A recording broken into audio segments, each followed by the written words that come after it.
Assalamualaikum warahmatullahi wabarakatuh. Waalaikumsalam warahmatullahi wabarakatuh. Hadratin Nabiyil Mustafa Muhammadin sallallahu alaihi wasallam wa alihi wa sahbihi wa dzurriyyati wa ali baitil kiram. Wa ila hadrati Syekh Abdul Hamid Hakim nafa'allahu bi ulumihi fid dharain amin. Amin ya rabbal alamin. Al-Fatihah.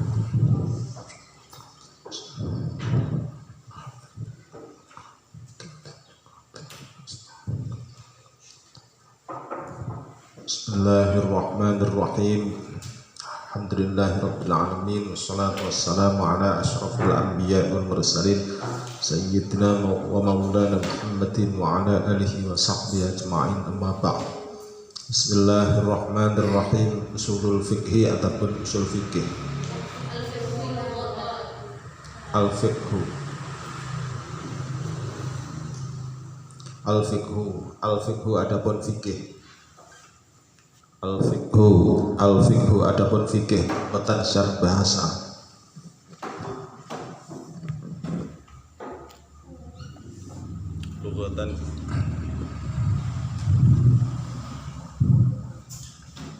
Lugatan secara bahasa itu al-fahmu faham. Itu al-fahmu faham atau pemahaman. Faqahtu telah faham siapa aku. Faqahtu telah faham siapa aku. Kalamaka akan kalammu. Kalamaka akan kalammu. Ai fahamtuhu. Masyaallah. Ai fahamtuhu, jelasnya faham siapa aku. Ai fahamtuhu, jelasnya faham siapa aku akan kalamak. Faham siapa aku akan kalamak. Wastilahan dan secara istilah itu al-ilmu ilmu. Wastilahan dan secara istilah itu al-ilmu ilmu bil ahkami syar'iyyati, bil ahkami tentang beberapa hukum, bil ahkami tentang beberapa hukum asy-syar'iyyati yang berbangsa syarak, asy-syar'iyyati yang berbangsa syarak, allati yang tariquha adapun jalannya, allati yang tariquha adapun jalannya, allati itu al-ijtihadu ijtihad, itu al-ijtihadu ijtihad, kal ilmi seperti pengetahuan, kal ilmi seperti pengetahuan, bi anna niyata dengan sesungguhnya niat, fil wudu'i dengan wudu, fil wudu'i dan dengan wudu atau di dalam wudu itu wajibatun yang wajib, itu wajibatun yang wajib. Wa nahwi dzalika dan seumpama demikian an-niyata fil wudu'i wajibah. Seumpama demikian an-niyata fil wudu'i wajibah. Bayanya minal masaili dari beberapa masalah al-ijtihadiyati yang berbangsa ijtihad. Al-ijtihadiyati yang berbangsa ijtihad. Qala telah berkata siapa Nabi sallallahu alaihi wasallam, innamal a'malu sesungguhnya beberapa amal itu binniyati dengan beberapa niat. Rawahu telah meriwayatkan akan hadis siapa al-Bukhari, Imam Bukhari, wa Muslimun dan Imam Muslim. Wal wudu'u dan adapun wudu itu minal a'mali sebagian dari beberapa amal. Bi khilafil ilmi berbeda dengan ilmu.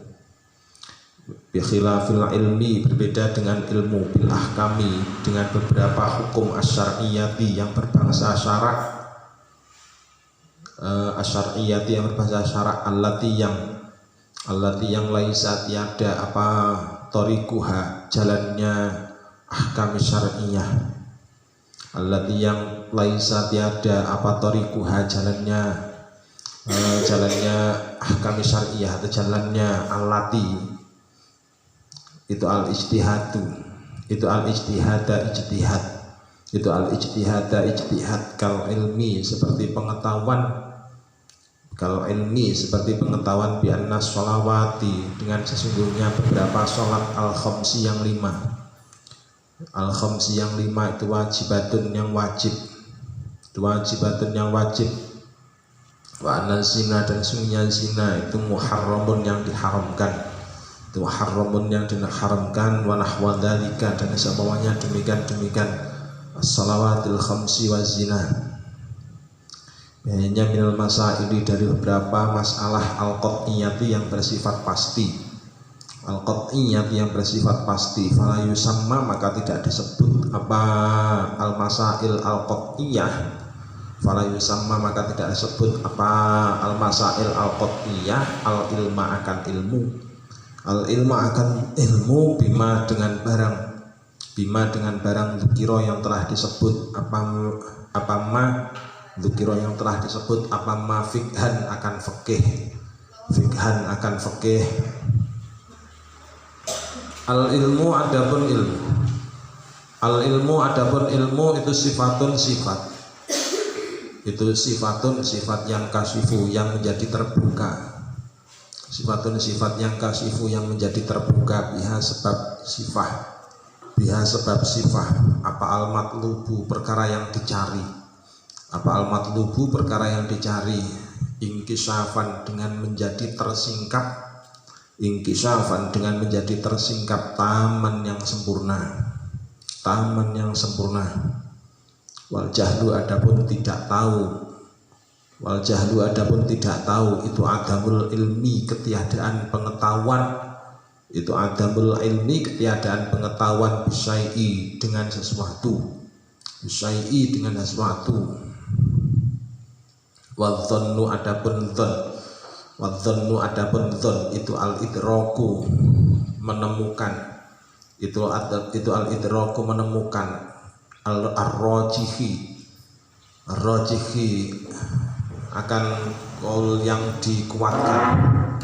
ar-rajihi akan qaul yang dikuatkan di ahadil amroini untuk salah satunya dua perkara wal wahmu adapun waham itu al-idraku menemukan itu al-idrakul marjuhu menemukan perkara yang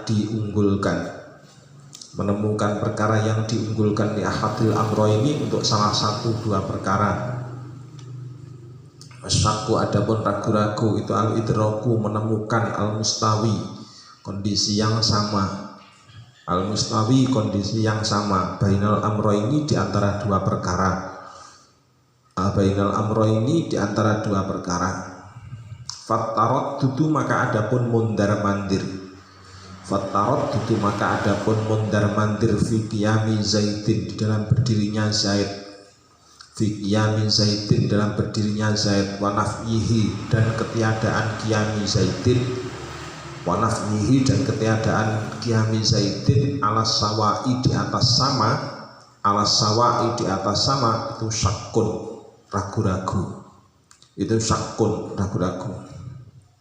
wa ma'arjahani dan ketika bersama dua perkara yang unggul wa ma'arjahani dan ketika bersama dua perkara yang unggul itu asubutu teguh wal intifa'u dan ketiadaan rojahan ketiadaan rojahan itu dhannun persangkaan wa ma'amar juhin dan bersama adanya yang diunggulkan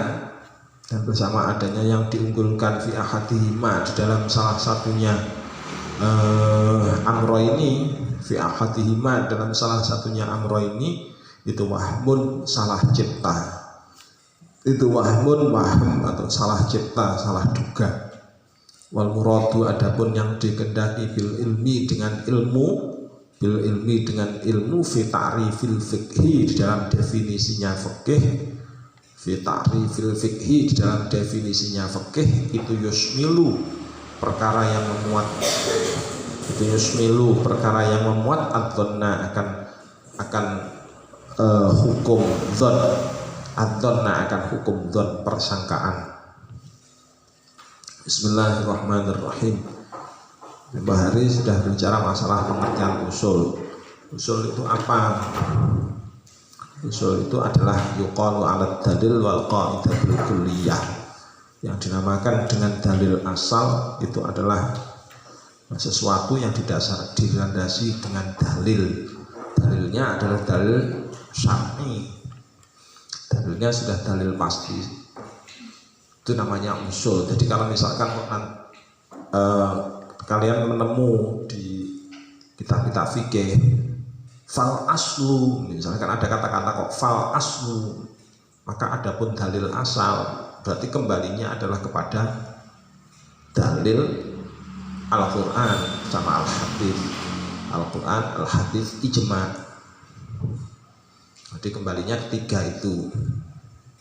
Makanya kemudian setiap kaidah yang ada di takrib, jadi kaidah yang ada di takrib, misalkan as-sholawat ya, syurutus sholati, misalkan jumlahnya berapa sampai segitu.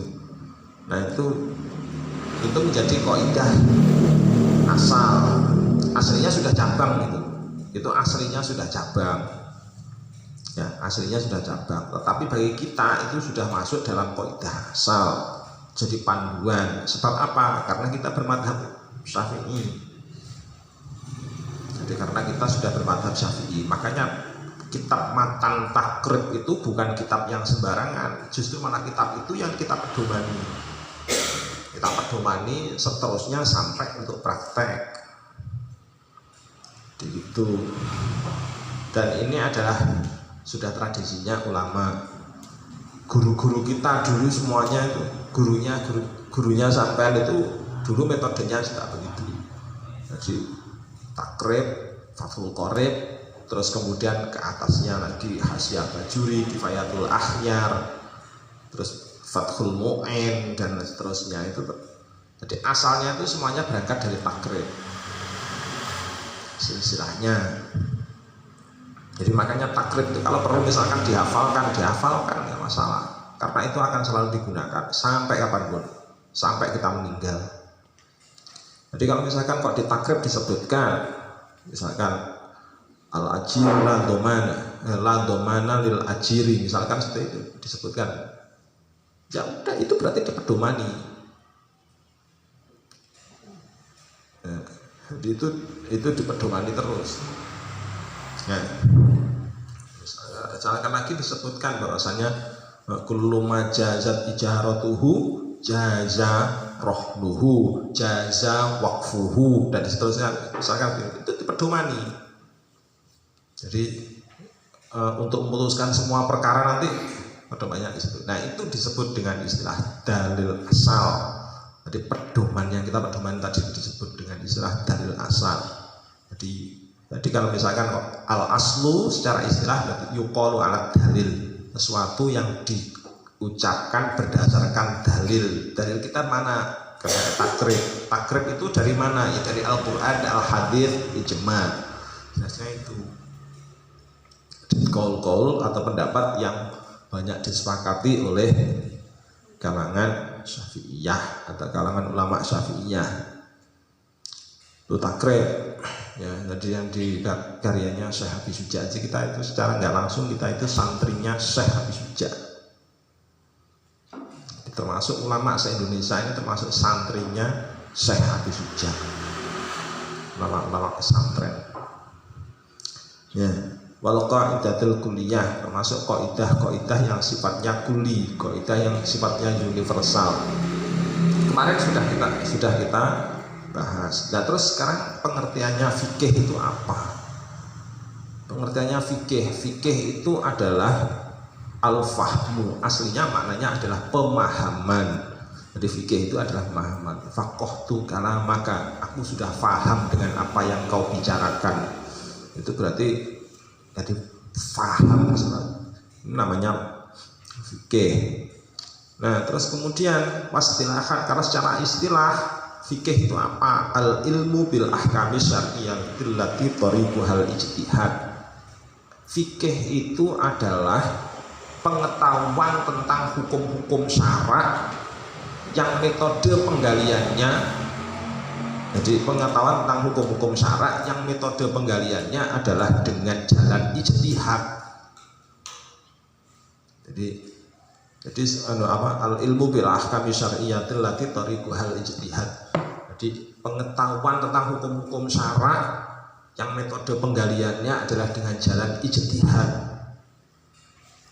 Ya. Ini pedoman kita.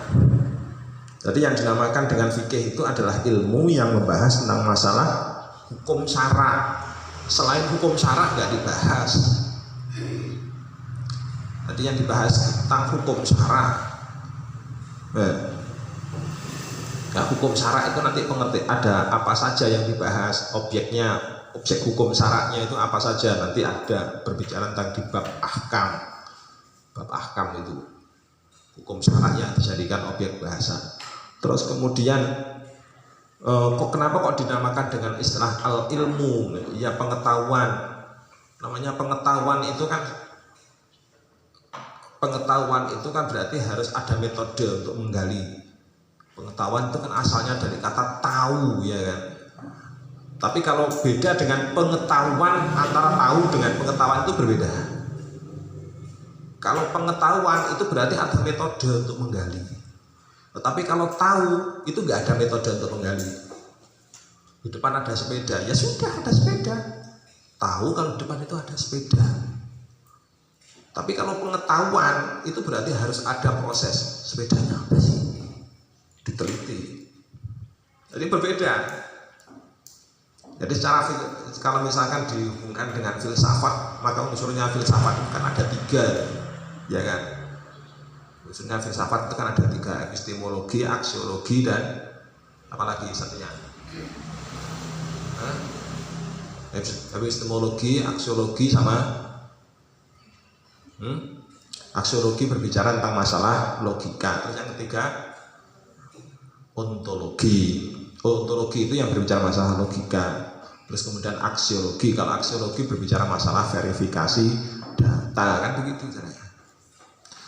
Jadi ada metodenya.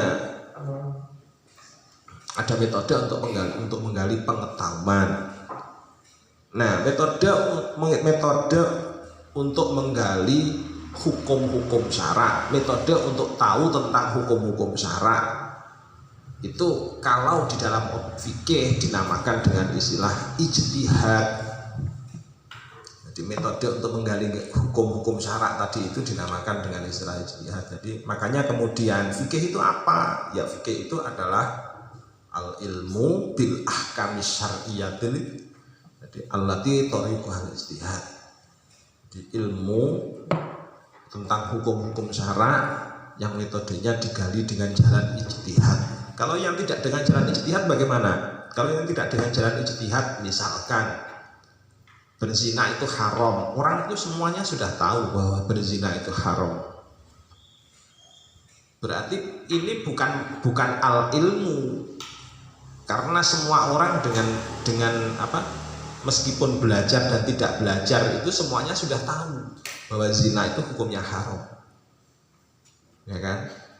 Berarti hal semacam ini namanya ilmu yang sudah maklum bid-darurah, sudah diketahui secara darurat, sudah diketahui semua orang, tidak hanya orang Islam, semua orang itu sudah tahu kalau zina itu haram.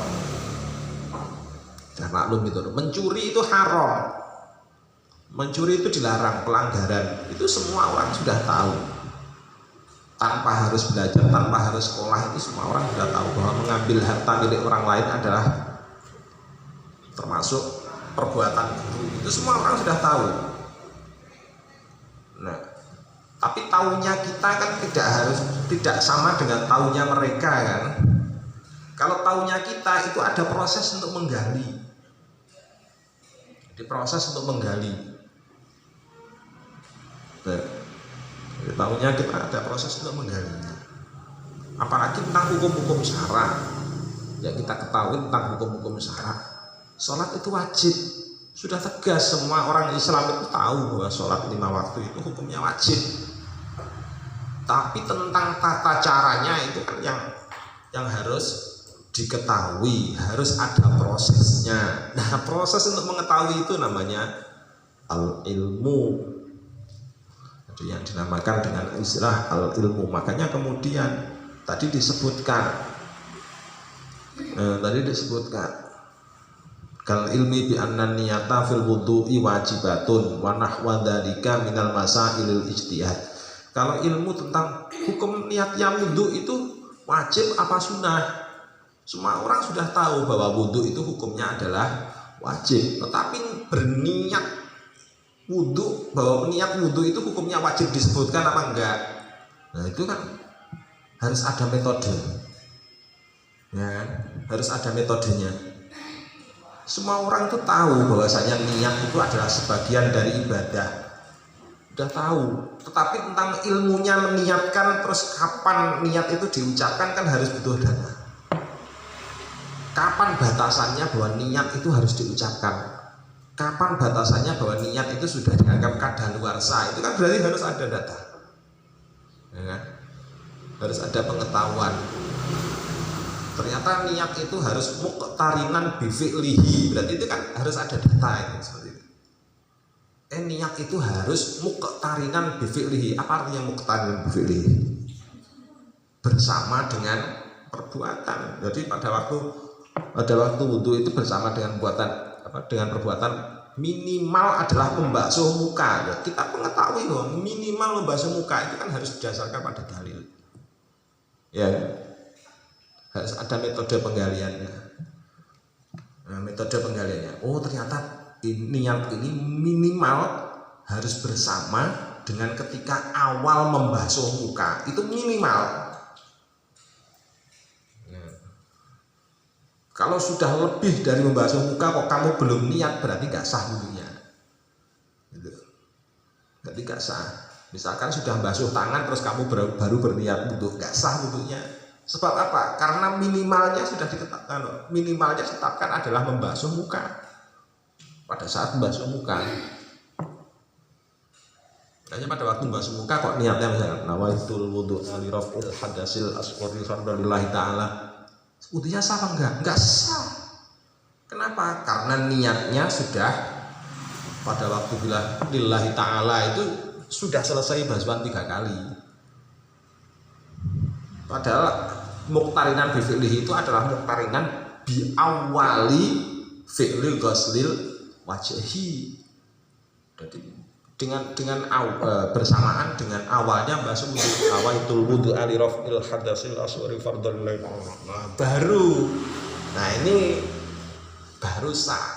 Tapi kalau awaitul wudu ali raf'il hadasil asghari fardalillahi ta'ala enggak sah. Kenapa? Karena niatnya belum selesai, tapi membasuh mukanya sudah selesai. Berarti itu namanya enggak muqtarinan kalau semacam itu. Nah, jadi berbeda. Nah, pengetahuan yang semacam itu mengetahui batas-batasan. Oh, batasannya minimal ini, batasan maksimalnya ini. Batasan maksimal wudu apa? Batasan maksimal wudu. Batasan maksimalnya wudu itu mulai dari ketika kita membasuh tangan. Jadi bismillahirrahmanirrahim. Jadi dibaca bismillah terus kemudian niat wudu. Nanti kita membasuh tangan, membasuh kedua telapak tangan, terus kemudian berkumur. Nah, itu pada saat itu kita melafalkan niat maksimalnya. Nah, kalau sebelumnya itu masih begini. Nawaitul wudu ali raf'il hadasil asghari fardalillahi ta'ala. Termasuk sudah belum karena ini belum gerak. Tangan kita belum gerak. Kalau sudah bergerak begini berarti namanya fi'lih. Namanya fi'lih itu berarti harus gerak. Sampean tahu dari mana semacam itu? Ya harus dari menggali. Kalau sampean hanya cuma mendengarkan berarti nggak bisa. Jadi kan harus dari menggali. Nah, proses penggaliannya itu dinamakan dengan istilah al-ilmu bil ahkam syar'iyyatil lati tariquha al-ijtihadu. Jadi mengetahui batas maksimal, batas minimal caranya, terus kemudian batas minimalnya wajah itu mana sampai mana. Kita harus tahu semuanya. Dan itu semuanya adalah allati tariquhal ijtihad. Status hukumnya bagaimana? Status hukumnya adalah dzon. Jadi status hukum fikih itu adalah masuk dalam kategori dzon. Maksudnya bagaimana? Kebenarannya itu adalah antara 51% sampai 99,99%. Berarti peluang salahnya mungkin ada. Peluang salahnya apa? Sebesar berapa? 0,1%. Nah, makanya kalau misalkan diukur kayak gitu. Nah, kalau yang benarnya 50-50 itu apa? Itu namanya ragu-ragu, syak, tarodud. Ragu-ragu, syak atau tarodud. Kalau yang kebenarannya kurang dari 50%, kalau kurang dari 50-50 itu apa? Namanya waham, banyak salahnya dibanding benarnya. Wahmun. Jadi kebenarannya berapa? Ya 49% sampai dengan 1%. Kalau nggak tahu sama sekali namanya apa? Jahlun. Kalau sama sekali blek-blek nggak tahu, jahlun murakkab. Kalau jahlun, kalau pengetahuannya itu pengetahuan, pokoknya tahu tapi nggak mendalam, namanya jahlun basir. Tapi kalau jahlun sudah diajari tapi tetap saja nggak bisa, berarti jahlun murakkab. Jahlun double. Jahlun ganda kok jahlun, ganda jahlun itu. Jadi jadi status pengetahuan itu kan ada 5. Jadi status pengetahuan itu ada 5. Ada ilmu, ada jahlu, ada dzon, ada waham, ada syak. Kalau diurut mulai dari atas sampai dengan bawah, ilmu, dzon, terus kemudian syak, kemudian waham, kemudian jahlun. Itu kalau misalkan diurut. Jadi kalau diurut, ilmu sifatun yang kasifu bihal matlub ingkisafan tamatnya dimaksud pengetahuan itu adalah suatu sifat yang dengannya terbuka segala hal yang dicari, dengan sifat terbuka yang taman sempurna. Nah, batasannya wajah itu mulai mana dari mana? Kok misalkan kita sudah tahu, oh awalnya itu min manabitis syari sampai andaqni. Jadi manabitis syari sampai andaqni, terus kemudian lebarnya mulai min soma khoyil uduni, min soma khoyil uduni ini. Busurnya telinga minus sampai sini. Berarti antara ini sampai ini segala sesuatunya wajib dibasuh. Terus yang dimasalahkan kemudian bagaimana dengan yang bulu mata ini? Bagaimana dengan mata ini? Mata yang hitam dan putihnya ini. Bagaimana dengan bibir? Pada waktu wudu bibir itu boleh digigit atau gini? Semuanya kan harus tahu, ya kan? Di bibir ini kan ada yang bagian ini kan bibir. Pada waktu wudu atau ayo, bibir itu masuk bagian yang wajib dibasuh apa enggak?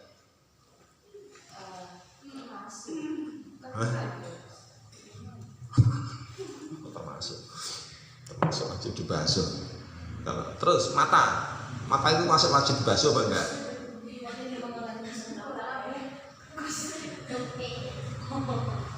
Dengan bagiannya tadi kan sudah jelas, bagian wajah itu kan jelas batasnya mimana bitisari sampai andaqni. Terus kemudian lebarnya wajah kan juga jelas min soma khoyil uduni. Jadi mulai dari sini sampai sini batasannya. Berarti kan semua orang yang ada di sini kan berarti wajib dibasuh. Nah pertanyaannya, terus mata gimana?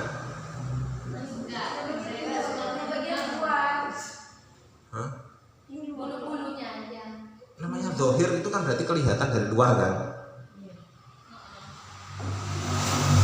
Nah iya kan berarti membasuh bagian luar itu kan berarti membasuh bagian dohir kan? Membasuh wajah berarti kan membasuh bagian dohir yang tampak oleh mata. Berarti mata kalian itu termasukkan bagian dohir. Nah itu termasuk.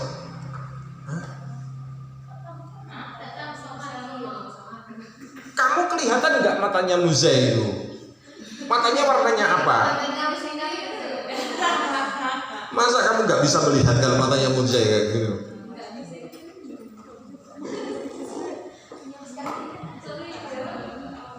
Hah? Alasannya apa? Apa? Berarti di dalamnya wajib juga, Gus. Dari kamu itu ditanya kok malah balik nanya, ini gimana maksudnya? Hah? Kamu ditanya kok malah balik nanya? Gimana, Chris? Mata terang? Hah? Sana orang, guys. Sana orang, guys. Hah? Salah pola itu apa?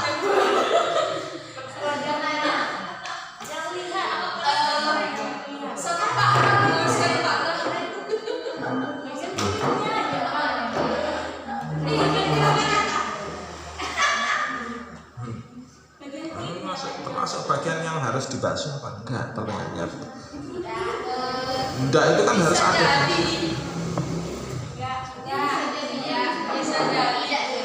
Loh kok bisa jadi?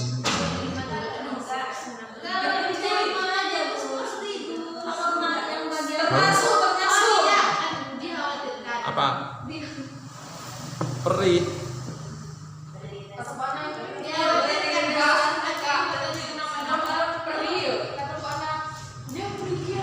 Tuh, iya kan? Perih kan?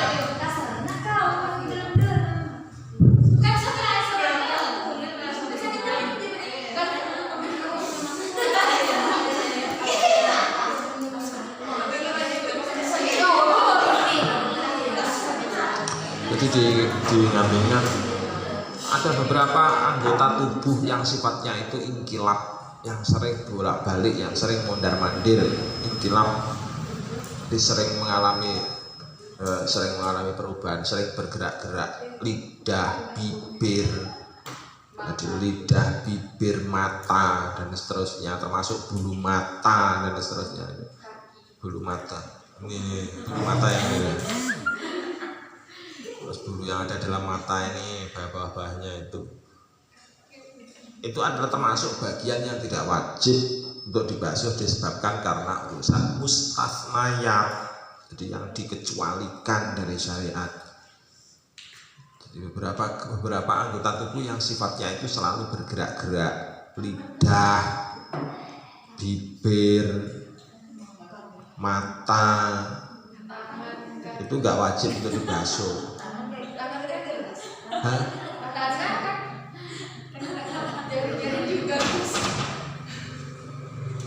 Yang dinamakan mustasnayat mustasnayatnya termasuk mata, yang jelas disebutkan karena namanya mustasnayat kan berarti mustasnayat disebutkan jelas. Perkara yang dikecualikan itu disebutkan secara zahir, mata, bulu mata, terus kemudian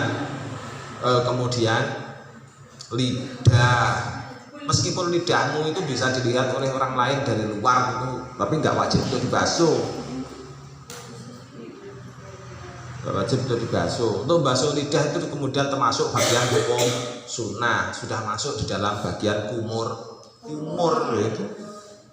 Dan yang kumur itu kan menyempurnakan itu aslinya. Soalnya lidahmu itu kan biasanya bisa dilihat oleh orang lain. Aslinya kan begitu. Tapi termasuk lidah itu masuk hal yang tidak wajib untuk dibasuh. Nah, terus bibir, jadi pada waktu wudhu itu bibir nggak perlu di.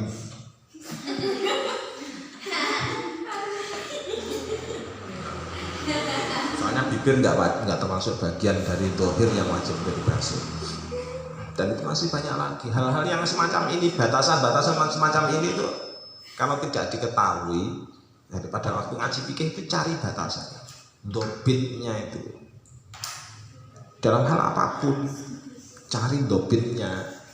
Kalau sudah tahu dobitnya itu tadi, maka sampai itu sudah disebut dengan istilah ilmu. Jadi sudah tahu disebut ilmu.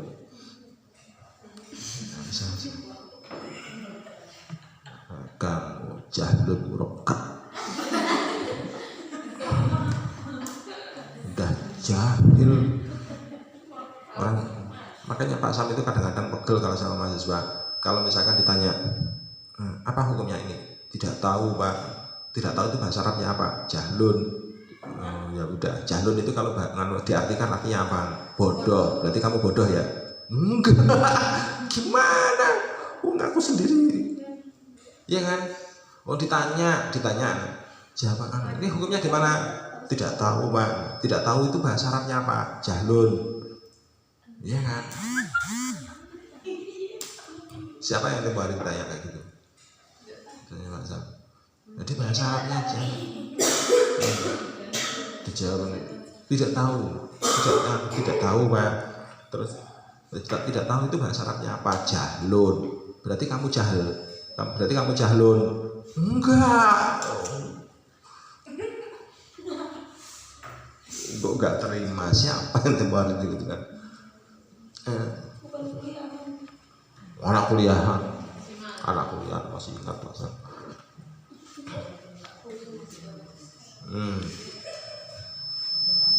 Jadi yang dimaksud dengan fikih tadi status hukumnya adalah pada kisaran antara hukum 99% sampai dengan 51%. Makanya kemudian status hukumnya paling tidak kalau misalkan ketemu dengan as-sahih, ar-rajih. Nah itu jadi as-sahih, ar-rajih.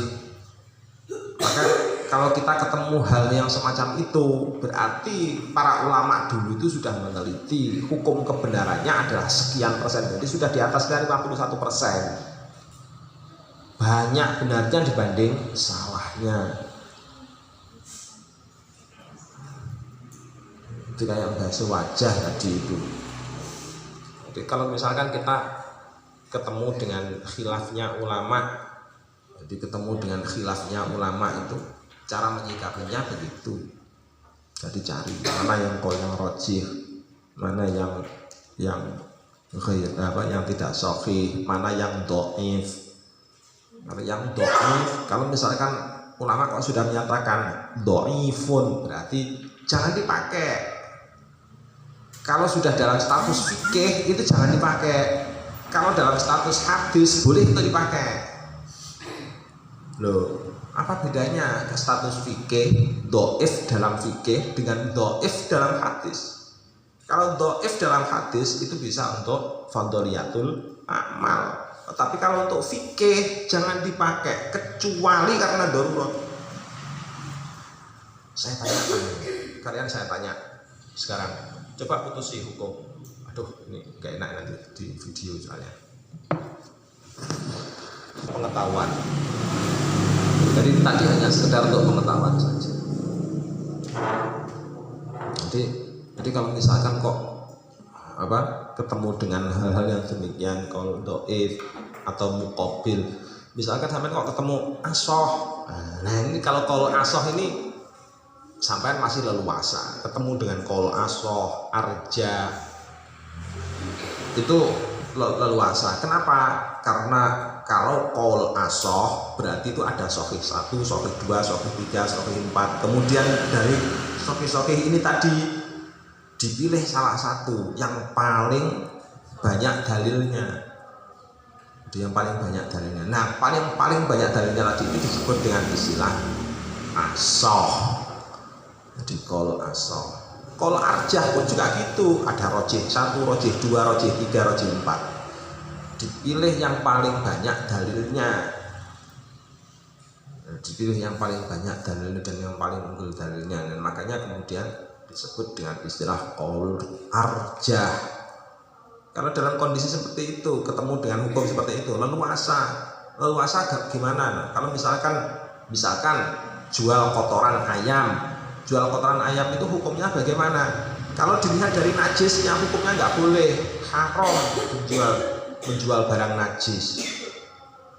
Ya kan? Menjual barang najis itu hukumnya haram. Menjual manfaat hukumnya juga haram. Saya jual ya, ini saya jual apa? Manfaatnya kotoran. Jual beri manfaatnya kotoran itu hukumnya juga haram. Kenapa? karena sifatnya majhul, tidak diketahui, nggak bisa diukur. Nggak bisa diukur. Dan terus yang bolehnya bagaimana? Bolehnya jangan dijual. Terus dengan apa? Naklul yad, pindah tangan. Ini kotoran yang sudah saya kumpulkan, sana bawa ke tempatmu sana. Terus kemudian kok misalkan pihak yang diserai ngasih sampean uang, terima uangnya itu sebagai statusnya sebagai apa ya? Hibah. Namanya apa? Mau dianggap itu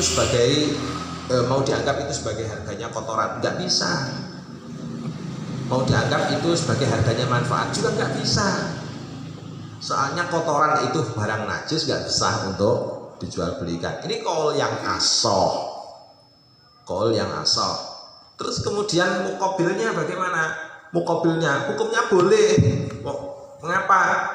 Karena kotoran itu barang manfaat, barang yang bisa diambil manfaatnya. Jadi karena kotoran bisa diambil manfaatnya. Kalau bisa diambil manfaatnya, terus yang dijual adalah barang manfaat. Enggak untuk dimakan, untuk diapa? Untuk dipakai untuk tanaman. Makanya kemudian hukumnya langsung dibolehkan itu saja. Nah, enak kan kalau ada qaul asoh. Berarti kan kalau kita misalkan nggak tahu, wah ini nggak boleh ini secara sahih, secara hukum apa nggak boleh. Kita ngambil yang boleh. Tinggal ngambil yang boleh. Untuk masyarakat awam langsung disampaikan. Gimana hukumnya jual kotoran kayak gini? Boleh. Wong nggak untuk dimakan, untuk tanaman boleh. Gitu. Mana enak kan? Jadi kawannya kalau tahu tentang hukum-hukum fikih kayak gitu, derajat-derajatnya hukum, maka jadi enak, jadi luas. Tapi kalau jahlun, ya nggak tahu lagi. Orang yang tidak tahu itu bahasa Arabnya apa? Jahil, ya. Sampai ingat-ingat ya. Tidak tahu tadi bahasa Arabnya apa? Jahlun, ya kan? Ya, diingat-ingat ya. Ya, diingat-ingat itu. Dicatat baik-baik. Jadi kalau misalkan kok ditanya Pak Sam besok-besok, ditanya kok ini bagaimana pendapat ini, kok kamu kok tidak menjawab, berarti kamu menyatakan bahwa diri kamu tidak tahu. Tidak tahu itu bahasa Arabnya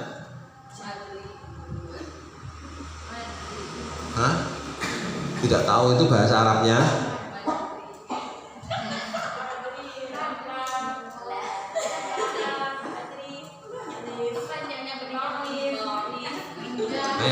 Arif itu adalah definisinya dari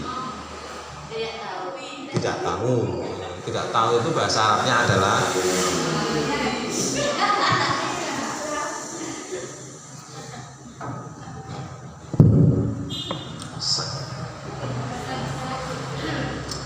Fatihah.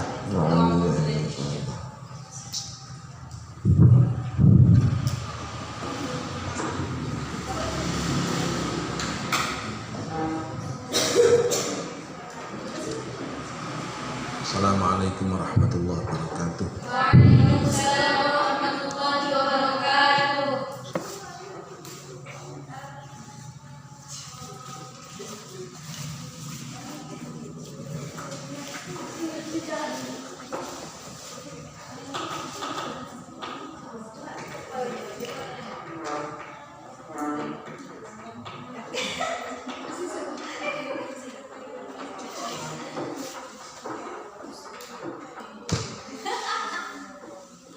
Ladri itu tidak tahu maknanya tidak tahu.